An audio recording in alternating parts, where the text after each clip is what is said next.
Baik, selamat pagi semuanya. Semoga sehat selalu.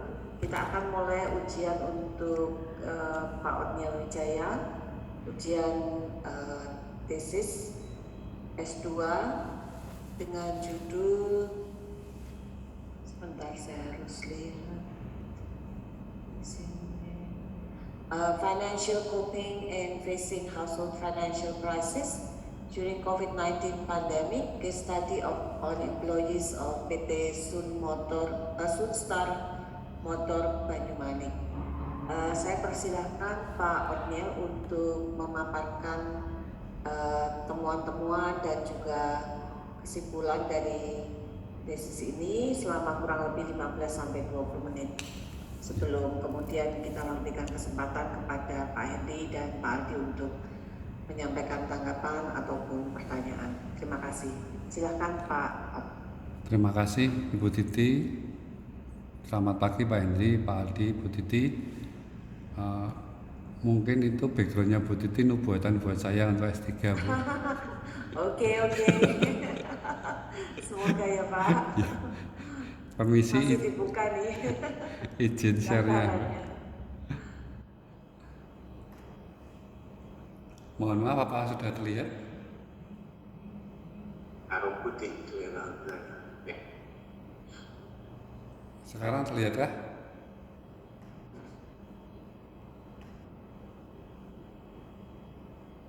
Sudah terlihat Pak? Ya. Oke. Selamat pagi Bu Titi, Pak Aldi dan Pak Hendy. Selamat pagi. Semua berawal dari COVID ya. Di 2020 Maret itu mulai berlaku PSBB atau pembatasan sosial berskala besar. Kalau sekarang istilahnya PPKM.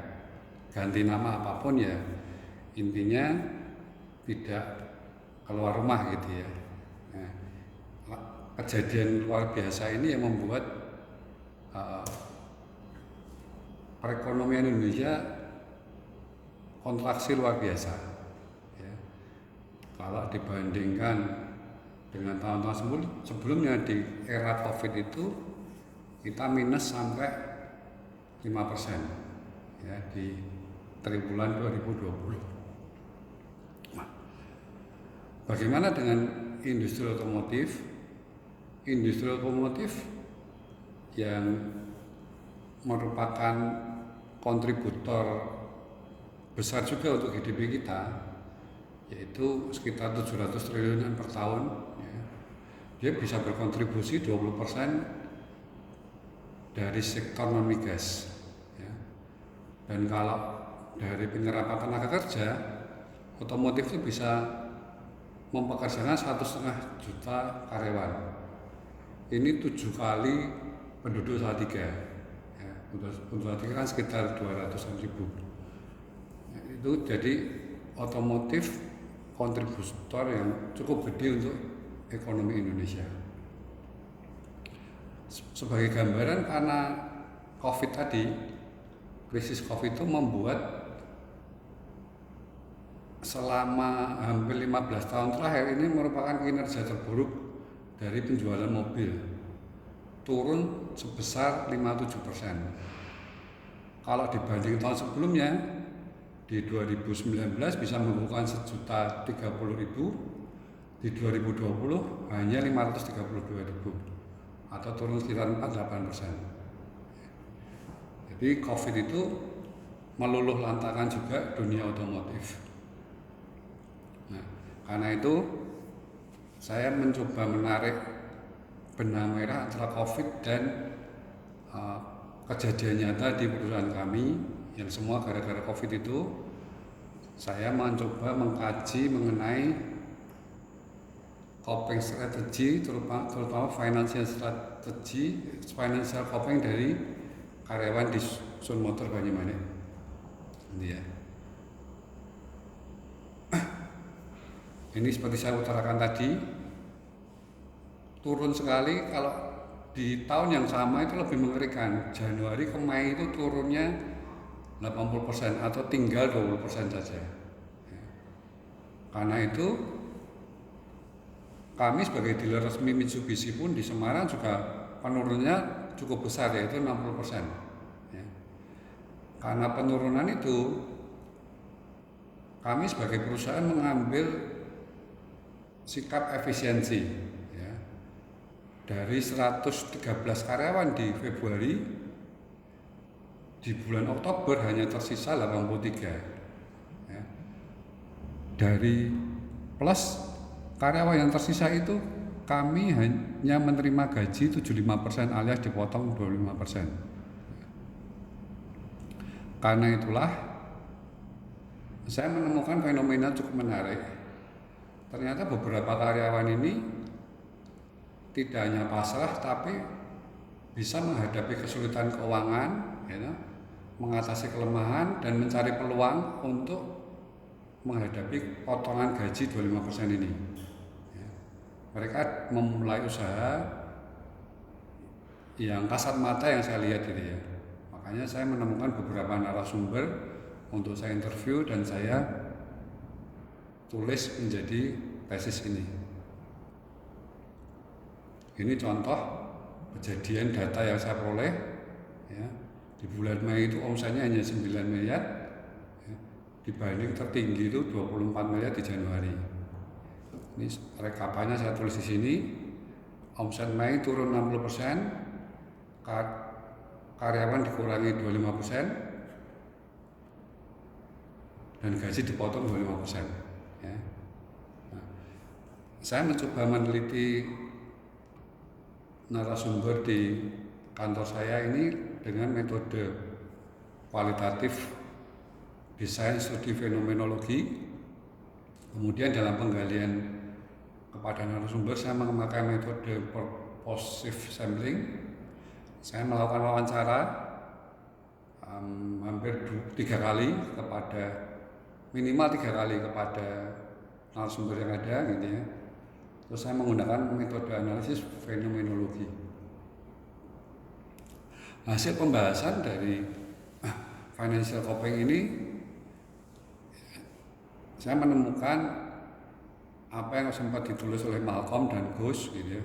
Artinya diversifikasi pendapatan dengan membuka inovasi usaha sampingan sebagai tambahan.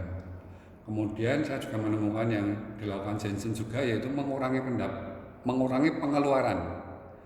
Kemudian yang ditemukan Jensen dan Globov dan Demesler, yaitu mengajukan penangguhan pembayaran kredit. Diversifikasi pendapatan yang saya temukan dengan inovasi usaha, para narasumber saya ini melakukan usaha sampingan tujuannya untuk menambah pendapatan, meningkatkan pendapatan minimal, menutup gaji yang terpotong 25%. Mereka melakukan berbagai macam usaha. Ada yang melakukan usaha online, membuka rumah makan seafood, membuka rumah makan ayam, membuka gerai fast food, membuka catering dengan sistem PO, ya, pesan dulu gitu.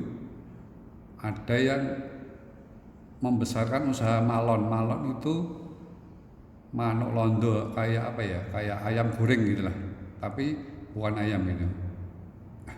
Kemudian mereka melakukan usaha sampingan ini dengan konvensional, dan ada juga yang memanfaatkan teknologi informasi. Nanti akan saya bahas juga di jurnal yang kedua. Kemudian mereka juga melakukan penghematan pengeluaran dalam hal membeli bahan makanan. Jadi beberapa belanja rumah tangga yang mungkin dulu daging sapi gitu beralih ke daging ayam yang lebih murah gitu ya. Kemudian mereka melakukan dari sektor kebugaran dan kesehatan mereka tidak hanya cuman melakukan minum vitamin gitu, tapi mereka juga melakukan olahraga. Kemudian juga listrik ya. Mereka juga melakukan penghematan listrik yang dulunya AC, sekarang pakai kipas angin gitu. Dan temuan pembahasan berikutnya adalah mereka melakukan penangguhan pembayaran kredit. Ya. Syukurlah waktu itu pemerintah juga memberikan kesempatan untuk penangguhan pembayaran kredit. Ya. Saya pun juga melakukan untuk angsuran di Mandiri Tunas Finance, dan ada 3 narasumber yang restrukturisasi kredit. Ya.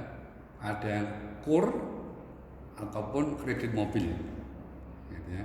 Hanya membayar bunganya aja. Gitu. Itu yang bisa saya ceritakan. Nah, kesimpulan yang saya peroleh secara umum karyawan Sun Motor bisa bertahan, ya, terutama yang narasumber saya tadi itu ya. Kemudian mereka melakukan berbagai strategi lewat menjalankan bisnis, menghemat pengeluaran, dan menangguhkan pembayaran kredit. Terus mereka juga punya resiliensi yang bagus dari aspek pendapatan. Gitu ya. Nah, ini ada video sebentar untuk menyegarkan kita begitu ya. Apa yang sudah dilakukan mereka, dan ini dilakukan mereka sampai sekarang. Ini dari status WA dan Instagram mereka.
Ya, jadi itu yang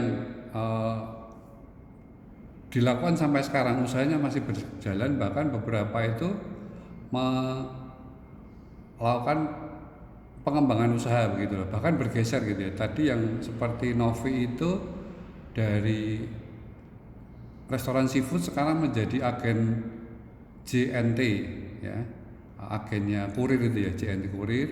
Kemudian Ibu Nita itu dari sekedar dulu melakukan pesanan kuliner, sekarang menjadi agen alat-alat kesehatan begitu ya. Itu jurnal saya yang pertama. Selanjutnya jurnal yang kedua, saya mencoba mengkaji mengenai strategi pemasaran yang dilakukan oleh karyawan Sun Motor melalui teknologi digital ya. Seperti kita ketahui bersama, digital marketing ada 5 mainstream ini ya, diskusi intern dari Sun Motor ya. Dikategorikan yang pertama mengenai one way ya, ini mungkin seperti TV ya, pasif itu lewat YouTube, Tokped atau Shopee gitu. Kemudian medsos berbasis foto, kemudian berbasis video ya, ada TikTok, Hello dan lain-lain. Kemudian media sosial berbasis Messenger, ada WhatsApp, Telegram dan lain-lain. Kemudian ada yang kelima ini adalah ride hailing bis, jasa pengantaran ya, ada Gojek, ada GrabFood, ada Shopee Food. Ini dunia digital yang bisa menjual barang kita, itu yang bisa kita lihat sama-sama. Kemudian mengenai potensi, penduduk Indonesia ini sekarang 277 juta ya. Pemakainya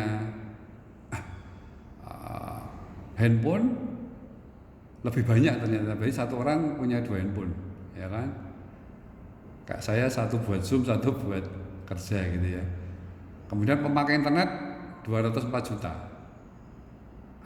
Yang aktif di media sosial itu 68% atau 191. Yang lebih menarik growth-nya ya di data Februari dari Kepios ini, kalau penduduk naiknya cuma 1%, tapi kalau aktif mesot para netizen ini ya ternyata growth-nya 12%. Jadi nanti 3 tahun lagi dari 190 ini sudah menyamai penduduk Indonesia. Jadi potensinya sangat besar. Kemudian kalau dari sisi di kotak kanan atas itu dari sisi platform, WhatsApp masih paling favorit, disusul Instagram, kemudian Facebook, TikTok dan Twitter. Gitu ya. Terus kalau dari sisi edik atau pemakaian, ternyata WhatsApp juga paling banyak ya. 31 jam per bulan ya kan. YouTube 26 jam per bulan, Facebook 15 per bulan, Instagram 16 jam per bulan, TikTok 23 jam per bulan. Ini potensi pasar digital yang ada. Nah, karena itu saya juga melihat karena ekonomi yang sulit tadi seperti yang di jurnal saya pertama, kemudian karyawan juga di PHK 27%, kemudian yang tersisa dipotong gajinya, ya. Mereka berjualan selain konvensional juga memakai platform media sosial gitu ya. Nah, mereka memperluas bisnis yang sudah ada. Saya menulis jurnal kedua ini supaya saya lebih ngerti apa sih yang mereka lakukan melalui digital marketing gitu ya. Saya melakukan metode penelitian yang sama seperti saya lakukan di jurnal pertama melalui metode kualitatif desain studi fenomenologi. Kemudian narasumbernya masih sama. Saya juga melakukan wawancara juga dalam pengumpulan data. Saya juga melakukan metode analisisnya kualitatif deskriptif gitu ya. Nah, hasil pembahasan yang saya peroleh dari jurnal kedua ini, mereka melakukan promosi dengan strategi tradisional ya, seperti memajang display di lokasi retail ini seperti teh tentang kamu punya Ninda itu ya. Kemudian melakukan penjualan pribadi lewat kerabat dekat, biasanya teman kantor sih. Mereka update status di WA, kemudian untuk makanan besok mereka akan pesan baik buat sarapan atau dibawa pulang gitu ya. Terus melakukan penawaran melalui publisitas atau dari word to mouth gitu ya, mouth to mouth gitu ya. Nah, karena pandemi tadi kami kan sempat mengalami WFH ya. Sehari masuk, sehari tidak, sehari masuk, sehari tidak gitu. Mereka mulai banyak melakukan lewat WA, Facebook, IG, dan beberapa juga listing di Gojek, di Grab dan Shopee Food. Gitu.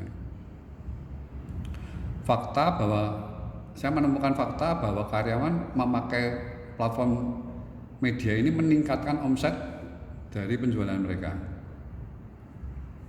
Nah, saya menemukan beberapa manfaat dan kendala karena memakai teknologi digital. Ya. Mereka jadi lebih mudah berinteraksi dengan pelanggan. Ya.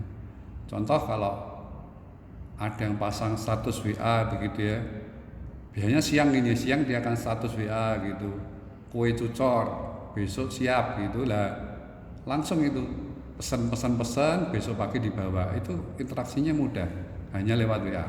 Ya. Kemudian mereka menemukan lebih mudah dan biaya lebih ringan dalam promosi, biaya promosi boleh dikatakan hilang gitu ya. Karena kemudahan itu return on investment-nya juga lebih baik dibanding pemasaran tradisional. Yang keempat, karyawan juga lebih mudah cari informasi mengenai pasar yang ada. Ya.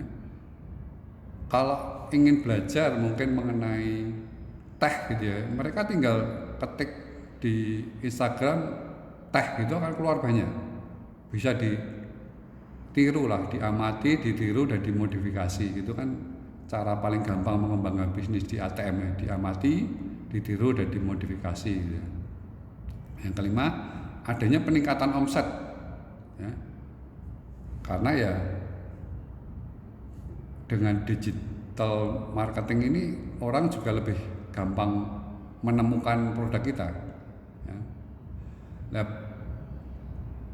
narasumber yang ada minimal melakukan promo lewat status WA. Ya. Karena ini cukup efektif gitu ya. Saya menilai sebenarnya potensi yang dari pasar digital yang besar itu bisa diraih lebih lagi. Mereka belum memakai jasa umpamanya seperti Google konsultan gitu ya. Kalau ketik Google ayam malon gitu, dia langsung listing nomor 1 gitu kan. Cuman itu kan butuh biaya. Belum melakukan itu. Mereka belum melakukan pemasaran digital secara maksimal. Ya. Kesimpulan yang saya dapat, teman-teman karyawan Sumotor ini bisa bertahan di situasi pandemi COVID.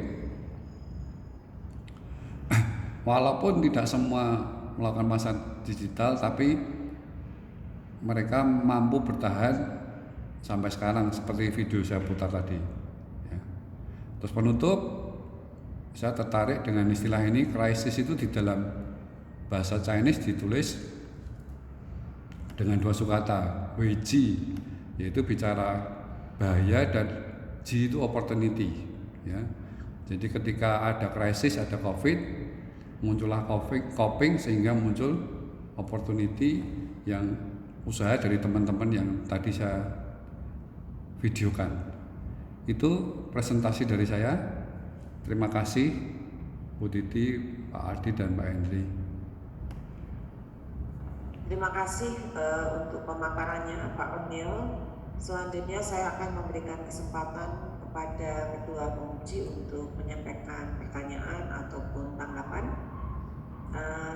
Pak Aldi, saya minta izin meminta Pak Henry dulu ya, yang dari jauh. Oke, Pak Henry silakan Pak Henry menyampaikan tanggapan dan juga mungkin pertanyaan. Baik, makasih Bu Titi, makasih Pak Joko. Dia sudah, saya senang karena ternyata salah satu paper Bapak sudah dipublish di Bulgaria atau Budaya. Iya, betul Pak. Itu sangat bagus, maka kita sudah berhasil. Pada pagi hari ini, saya ingin membicarakan 2 hal konseptual. Kemudian kalau saya ada sejumlah pertanyaan, karena saya tertarik, saya ingin tahu lebih mendalam. Tapi coba kita membicarakan kedua hal pokok saja. Yang pertama, dalam case ada 2 kelompok, yaitu kelompok yang di PHK-kan dulu, dan ada kelompok lain sebagai stafnya yang menghadapi perubahan gaji kurang lebih 25% begitu ya Pak Joko? Betul Pak. Baik. Dalam analisa sepertinya Pak O'Neil tidak membedakan kedua kelompok. Kalau saya baca kedua paper, sepertinya coping strategi dari kelompok yang di PHK-kan berbeda dengan coping strategi dari kelompok yang menghadapi penurunan kerja selama 25%. Secara teoretis sebenarnya bisa ada perbedaan, karena yang menghadapi pengurangan gaji 25%, mereka ada kepastian gaji 25% tetap cair. Itu mungkin bisa menjadi dasar untuk mengembangkan coping strategi. Nah, berarti isu pertama yang ingin saya bicarakan dengan Pak Joko, mengapa kedua kelompok itu, kelompok PHK dan kelompok 25%, tidak dibedakan dalam analisa? Apakah memang tidak penting, tidak perlu? Saya ingin mendengar pendapatnya Pak O'Neil. Isu kedua, dan sesudahnya saya mengusulkan Pak O'Neil bahas dulu sebelum ada pertanyaan singkat. Isu kedua adalah kalau kita nulis tesis pada tingkat S2, yang diharapkan adalah kita menyumbangkan sesuatu pada teori. Itu bisa melalui dua metode. Metode deduktif, yaitu kita kembangkan kita pakai teori yang sudah ada, terus kita coba melihat sejauh mana data yang dikumpulkan sesuai dengan teori atau beda. Selain itu ada metode induktif, yaitu kita melakukan kajian empiris, kemudian kita coba menyimpulkan sesuatu untuk membandingkan itu dengan teori. Kalau saya baca kedua paper Pak Otniel, saya merasa sumbangan kedua paper itu pada teori. Apa itu sebetulnya? Ada banyak fakta yang menarik. Namun karena ini tesis akademik, saya ingin tahu mungkin Pak Otniel bisa jelaskan apa yang Bapak telah sumbangkan pada teori. Misalnya ada salah satu teori yang Bapak merasa, oh ini tidak cocok sama sekali karena ini. Atau mungkin ada satu teori yang dipakai yang sangat bagus, yang apa bisa promosikan dipakai oleh orang lain itu. Nanti mungkin kita bahas kedua itu dulu, yaitu apakah tidak perlu kita bedakan kedua kelompok dalam analisa, yaitu kelompok PHK dan kelompok penjualan gaji. Yang kedua, saya ingin tanya ke Pak Otniel, apa yang Bapak merasa bisa sumbang pada teori pembangunan. Terima kasih Pak Otniel. Ya. Baik, terima kasih Pak Hendy. Silakan Pak Otniel bisa mencoba untuk menjawab apa yang disampaikan oleh Pak Hendy. Terima kasih Pak Henry. Penelitian saya ini hanya kepada yang gajinya dipotong Pak Henry, yang di PHK tidak saya teliti. Karena yang di PHK saya sudah tidak bisa keep in touch gitu. Jadi hanya yang gajinya dipotong 25% sehingga dia melakukan coping strategi. Gitu. Mengenai sumbangan teori, kalau dari sisi yang digital marketing tadi, saya menemukan itu tadi, bahwa dari carut marut banyaknya media sosial itu sebenarnya ada beberapa kategori 5 mainstream aja gitu Pak. Gitu. Kalau dari yang jurnal kedua, kalau dari jurnal yang pertama, saya cenderung hanya meneguhkan teori yang ada seperti tadi di Malcolm, kemudian beberapa yang saya tulis tadi, dan ini bisa dilakukan dimanapun gitu loh Pak, dan mungkin bisa membuat kajian lebih lanjut bahwa coping strategi itu bisa dilakukan oleh karyawan ataupun kalau dulu Bu Titi kan di komunitas gerabah itu, atau nah ini hasil dari penelitian saya hanya bisa memperkaya coping strategi begitu kalau dari jurnal saya gitu Pak Henry. Gitu. Pak Joko, ini menarik. Sebetulnya tesis ini membahas kasus tertentu dari coping strategi, yaitu yang keluar yang tetap yang keluar tetapi tetap ada hubungan dengan perusahaannya karena mereka dikurangi waktunya 25%. Jadi itu sebetulnya bisa dibedakan dengan coping strategi dari yang di PHK penuh ya. Berarti ini this is a special case ya. Mungkin itu bisa lebih dibahaskan atau mungkin saya kurang baca bahwa bagi saya waktu saya kemarin baca belum begitu jelas bahwa Pak Otniel hanya mengkaji meneliti staf yang dikurangi waktu 25% itu. Mungkin Pak Aldi, mungkin Pak Titi sudah jelas, tapi saya sendiri waktu saya baca itu belum jelas bahwa itu kelompoknya yang ini. Mungkin untuk tesis S3 saya nanti Pak Henry. Tapi Pak Aldi jelas bahwa itu kelompoknya yang dikaji, yaitu hanya yang menghadapi penurunan gaji 25%. Saya pikir perlu dituliskan secara tersurat ya, bahwa di metodologi, di metode itu bahwa kelompok yang teliti hanya yang masih karyawan dan yang mengalami pengurangan. Itu akan sangat membantu pembaca untuk lebih jelas. Begitu Pak Henry Iya. dan Pak Joko. Di kesimpulan itu gini Pak, itu kan disebutkan karyawan Sumotor, berarti kan masih statusnya karyawan Pak, gitu. Jadi karyawan Sumotor berhasil bertahan dengan resiliensi yang bagus gitu Pak. Jadi kan ya mungkin belum tersurat ya, masih tersirat gitu Pak. Iya, baiknya sih nanti jika kalau sudah terpublikasi ya nggak masalah. Cuma kalau yang belum mungkin Pak Joko bisa menambahkan di bagian methods khususnya tentang participants. Oh ya. Itu ya. Ya, yang jurnal 2 Pak, siap. Ya, baik. Terima kasih masukannya dari Pak Aldi maupun Pak Hendy. Masih adakah Pak Hendy tambahan sebelum saya memberikan kesempatan? Sejumlah pertanyaan sebaiknya sekarang atau sudah Pak Aldi? Atau Pak Aldi dulu ya? Oke. Oke, silahkan Pak Aldi.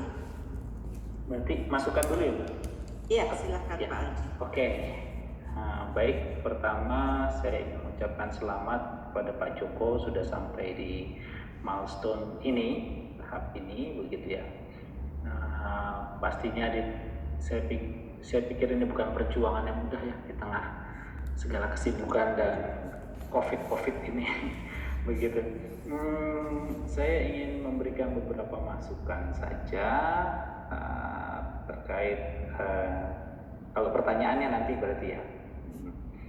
Yang satu mungkin ada sedikit typo tapi cukup krusial di jurnal yang pertama di research method itu Bapak tuliskan this study uses a quantitative method, sementara sepengetahuan saya fenomen itu adalah kualitatif ya, satu kata tetapi saya pikir ini menjadi cukup signifikan kesalahannya begitu. Karena kalau dilihat penjelasan berikutnya itu kualitatif semua. Ya. Memang yang Bapak melakukan kualitatif begitu. Saya tidak akan banyak membahas atau memberi masukan yang sudah terpublikasi. Saya lebih fokus ke yang kedua ya Pak ya. Nah, ini di pendahuluan ada beberapa klaim yang Bapak jadikan argumen untuk mengangkat pentingnya tulisan ini. Nah, kalau boleh saya sarankan khususnya di bagian pendahuluan itu waktu Bapak bicara perekonomian global akan mengalami masa sulit pada tahun 2020, ini harus diperjelas ini klaim siapa, dari mana. Kemudian ada contoh lain misalnya pandemi corona selalu menjadi akar penyebab kelesuan ekonomi. Harus ada datanya jika klaim ini dipakai seperti itu. Jadi untuk menghindari bias, saya pikir bagus untuk membubuhkan sumber data argumen dari Pak Otniel begitu supaya ini tidak terbaca sebagai klaim subjektif dari penulis. Demikian satu. Kemudian, nah ini kalau saya agak mendetail nggak apa-apa ya Pak Otniel? Iya. Justru butuh masukan. Mumpung ini belum Betul. diterbitkan. Siap.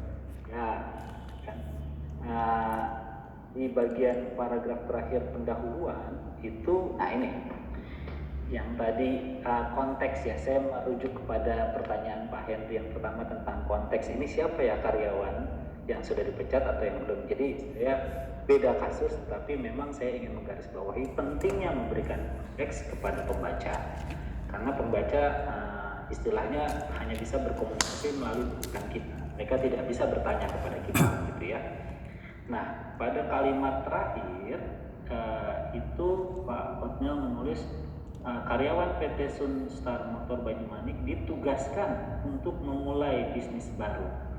Nah, ini yang menjadi pertanyaan buat pembaca adalah apakah benar mereka ditugaskan untuk memulai bisnis baru oleh perusahaan atau mereka menangkap peluang bisnis untuk menutupi kekurangan penghasilan tadi yang dikurangi 25%. Nah, ini harus diperjelas Pak Otniel. Apakah benar perusahaan menugaskan karyawannya untuk memulai bisnis baru atau karyawan yang menangkap peluang untuk bertahan di masa COVID ini, seperti itu. Jadi ini penting karena ini akan berbeda konteks dan mempengaruhi keseluruhan jalan cerita selanjutnya, begitu kan? Kalau ternyata memang mereka ditugaskan untuk perusahaan, ayo kamu harus cari bisnis. Nah ini ceritanya akan sangat berbeda nanti ke belakangnya, begitu. Menanggapi boleh Pak Aldi. Itu boleh, kayaknya sejenis tipu ya, melakukan tugas gitu mungkin Pak. Maksudnya gitu ditugaskan. Oh iya. Jadi ya, otomatis kan mereka melakukan tugas sebagai sampingan gitu loh Pak, bukan ditugaskan itu ya. Kalau ditugaskan saya bisa, masa owner disuruh, karyawan disuruh nyambi, melakukan tugas Pak. Mohon maaf itu sejenis tipu Pak. Ya, nanti mungkin bisa Saya revisi. ya Pak. Ya. Ya. Nah, kemudian, nah ini untuk yang metode, saya mendapati bahwa bagian ini merupakan terjemahan langsung dari bagian artikel yang sama sebelumnya. Nah, sebaiknya kalau saya boleh sarankan ini diparafrase sehingga menghindari self plagiarism nantinya. Begitu. Ini mungkin bisa ditata ulang penulisan bahasanya supaya tidak terdeteksi nanti menjadi self plagiarism. Begitu. Terus tadi juga mungkin nanti bisa ditambahkan tadi menyambung yang ditanyakan Pak Henry, mungkin bisa ditambahkan di sini nih Pak tentang partisipannya, begitu kan, bahwa yang diteliti adalah karyawan yang masih bekerja, bukan yang di PHK, bla bla bla seperti itu. Ya, oke. Saya masih ada waktu Bu? Ya silakan Pak Aldi.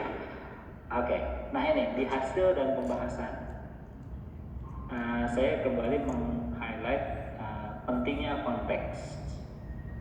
Nah, saya memahami ini seringkali saya juga dulu sering terjebak ya. Kita berpikir bahwa pembaca sudah tahu cerita tulisan kita sebelumnya.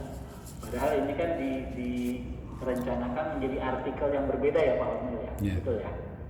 Nah, itu dia. Oleh karena ini merupakan artikel yang terpisah, maka pembaca membutuhkan sebuah pembahasan awal tentang bisnis yang dijalankan sebagai sebuah konteks. Jadi diberikan gambaran dulu apa bisnis yang mereka lakukan. Karena mereka kan kalau ini artikel yang terpisah, mereka belum dapat gambaran apapun. Mereka ngapain sih? Bisnis apa sih yang dijalankan begitu. Nah, konteks ini menjadi sangat yang penting untuk memberikan gambaran lebih jelas apakah artikel ini membahas strategi pemasaran mobil dari PT Sun Motor atau pemasaran bisnis individual di luar pekerjaan karyawan tadi. Betul. Nah, ini supaya tidak, ini maksudnya ini pemanfaatan teknologi ya Pak ya. Ini untuk penjualan mobil atau konteks penjualan bisnis mereka nih yang tadi di luar itu. Jadi sebaiknya diperjelas di sini bahwa ini adalah strategi untuk bisnis mereka yang pribadi ya Pak Akmal ya, kalau saya boleh sebutkan ya, betul ya. Nah itu mungkin bisa ditambahkan, diperjelas. Kemudian di hasil dan pembahasan paragraf 2 dan 3 sepertinya itu perlu di rephrase deh Pak, refrasa ya, karena pokok pikirannya kurang jelas, mungkin terburu-buru menulisnya begitu ya. Jadi saya maksudnya apa ya ini, jadi paragraf 2 dan 3 di bagian hasil dan pembahasan itu nanti mungkin Pak Otnel bisa baca ulang dan menuliskan ulang gitu, apa ya yang ingin disampaikan gitu. Nah kalau boleh saran, maaf saya banyak saran ya, nggak apa-apa ya, supaya lebih baik gitu saya, karena ini hasil temuannya bagus Pak, jadi akan sangat baik kalau misalnya dinarasikan dengan alur logis yang lebih mudah diikuti pembaca. Jadi di dampak kan Bapak menuliskan dampak peralihan pemasaran konvensional ke digital bagi kelangsungan usaha. Nah, untuk memudahkan pembaca mengikuti alur logis narasi Pak Otnel, saya ingin menyarankan bahwa awalnya dijelaskan dulu di proses peralihannya bagaimana dari konvensional ke digital. Baru setelah pembaca mendapatkan cerita tentang bagaimana mereka beralih, mereka Pak Otmel bisa membahas tentang dampak dari peralihan tersebut, dampak setelah diterapkan gitu.